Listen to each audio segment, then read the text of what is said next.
Kia ora everyone. Today I'm here with the lovely Fire Nan Walden, who is a TENZ Council Member and a designer and a teacher all rolled into one. So we'll just start off. Nan, can you introduce yourself and tell us a little bit about your background? Kia ora Claire, thank you for that introduction. Ko maungaha me te maunga, ko waipawa te awa, ko te atanga mahaki te iwi, Māori mahaki, ko te whānau taupara toku hapu, ko horauta toku waka, ko te atanga amahaki toku iwi, ko whainan toku ingoa, ko te kohene o te rāwhiti o te upoko o te ika toku kura. My name is Fire Nan and I work at Wellington East Girls College, and I am a proud member of Te Aitanga Amahaki, which is a East Coast iwi. As Claire said, I'm a teacher here. I've been teaching technology for 20 years, so all kinds of technology, STEAM, digital, fashion, textiles, DVC.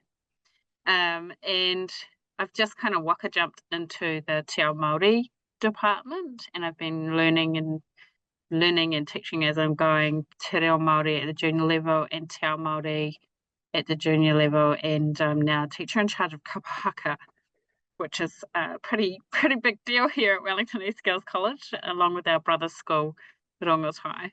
So yeah, that's me. And as well as all those things, you have been studying for a master's, which you now have.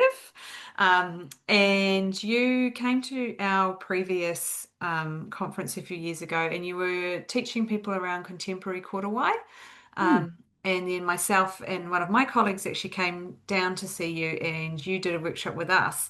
Can you explain a little bit about how you got into doing contemporary korowai, what you've taken from that and what you're learning from that? Nice.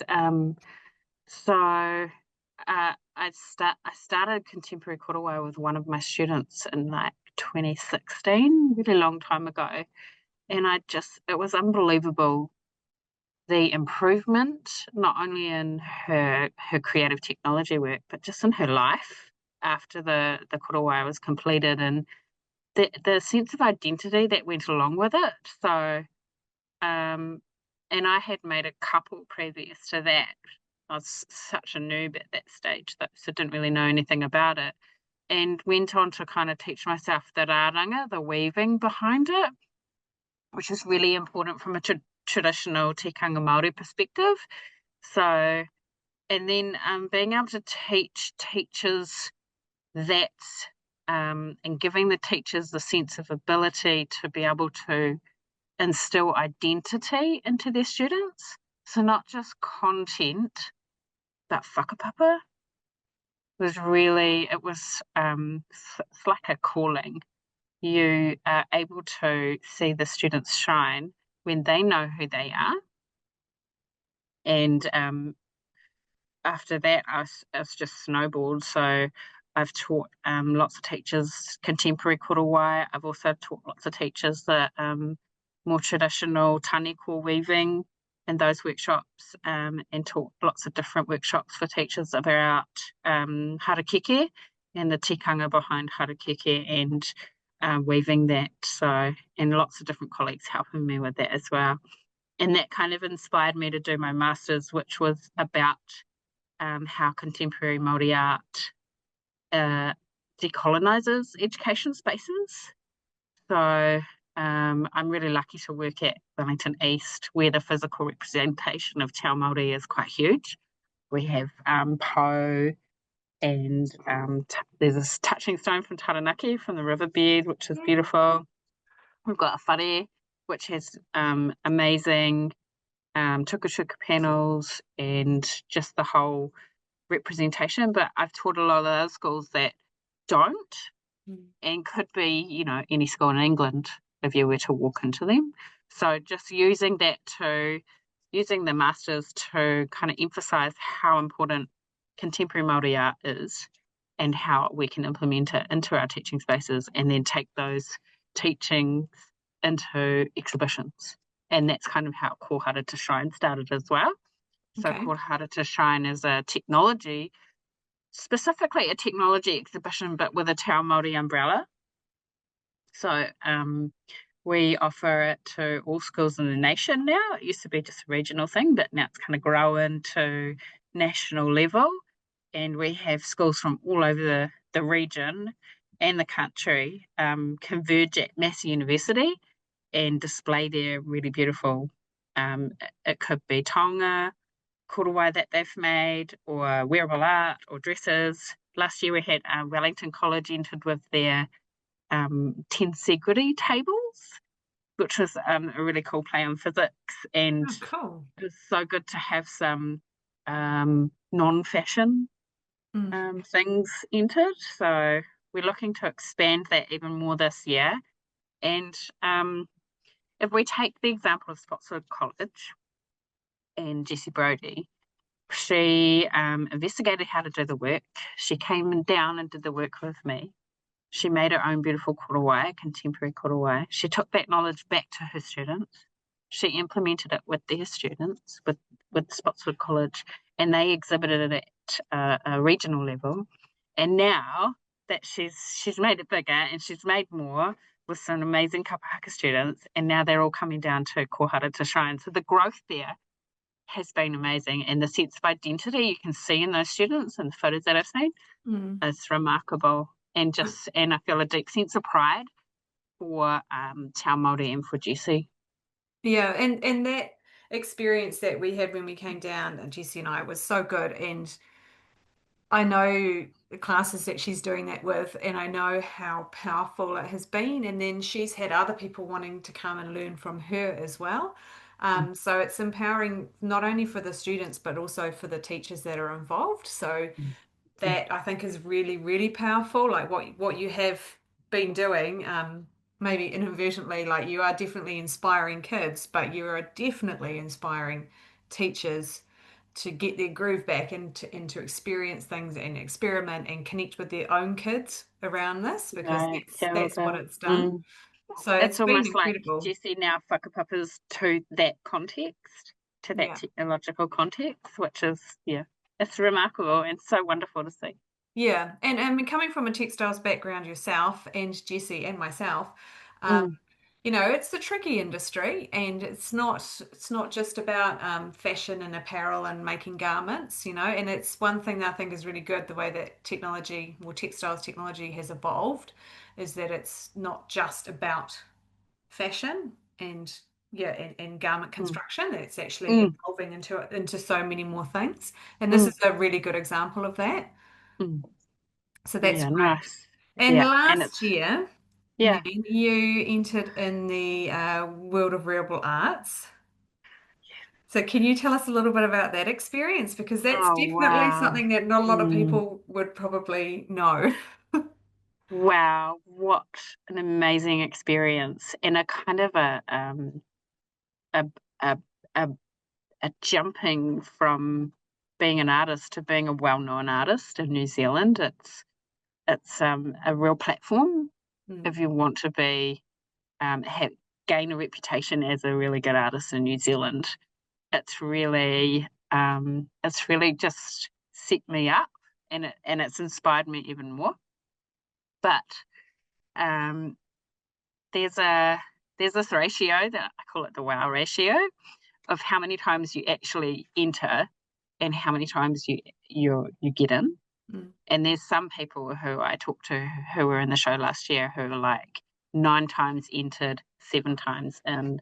Other people like 9 times entered, 30 times in. It's so amazing the amount of work and perseverance that these artists show. So mm. my ratio is now seven times entered, 1 time in. And the first time I got in, the one time I got in was a collaboration with my mother, who's an artist as well, and it was so amazing. So I got in. All I needed was my mom's help. It was so beautiful. So she had this idea about whanaungatanga when people sit around and drink tea. And when you sit around and drink tea and the leftover tea bag is left over, and so we started getting those and drying them, and then we would empty out the old tea bags, put them on the garden, and then we would stitch together the tea bags, and they made this beautiful, almost like tupper cloth kind of fabric. Mm. It was just really, really stunning. And so we looked into like the kind of 1840s when the treaty was signed and what was happening in fashion at that time. And there were things like top hats and leg of mutton sleeves and the kind of pinafores and aprons going on. And so we put all that into a garment, and we did this cape that had the treaty on the underneath side of it. And she had this tire hat that had a hook on it, and she would hook the treaty up and hold it up, and then we were like upholding the treaty. So Wow. there's so many puns, and my mum's just a crazy pun person. So drinking tea together with the tree tea, and um, but the experience overall was so amazing and something I could take back to my students and say, I did this. This is Yeah, a thing I did. It was so amazing. And it's I'll never stop making art for it because it's such a beautiful, it just brings me peace when I'm making art. mm, Yeah. it's so Good for my incredible. well-being. And I can imagine, like, you're saying about him drinking tea with your mum and sewing all this together. And I think about when Mm, you did the korowai with you, that part of that experience is this sitting there and talking and connecting with the people that are there and yeah. talking about the stories while you're weaving or sewing or doing your construction. So I can Yeah. see all of these sort of Yes, links yeah. between you. Like, your classes must be fantastic. The kids must love it. Lots of community. I have a pretty good time. Yeah. Yeah. I And really so, enjoy myself.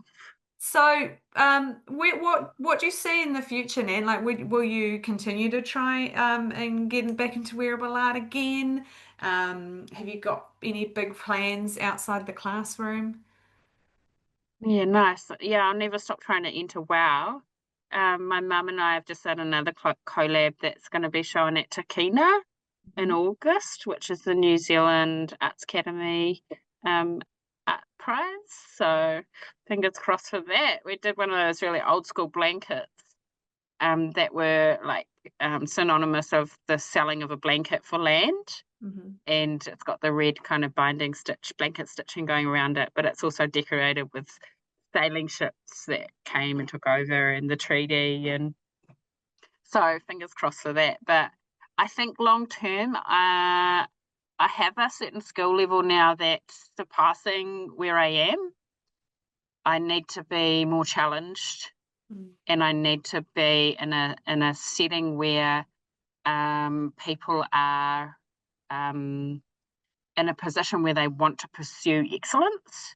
And I'm finding that in a high school setting, that um, that level is not quite there. Mm. So I'm looking outside of secondary school teaching. University, I'd really love to go and lecture at university and take all my skills there. Mm. It's a pretty tough market at the moment, so trying to get into that is I'll never stop trying though. Yeah. And the good thing is that I love my job here, so I can just keep looking for stuff and see what's going on and Mm. but really push myself to that next level, Yeah. whatever that might be. And that's really important for growth, isn't it? Like, Mm.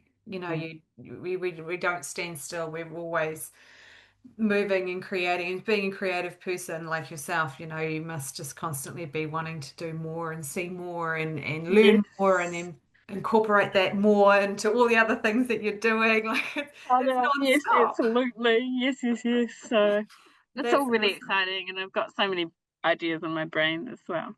And so if you had, we'll finish on this. If you had any piece of advice for students, maybe wanting to go into fashion or maybe not, or some creative industry, what piece of advice would you give them?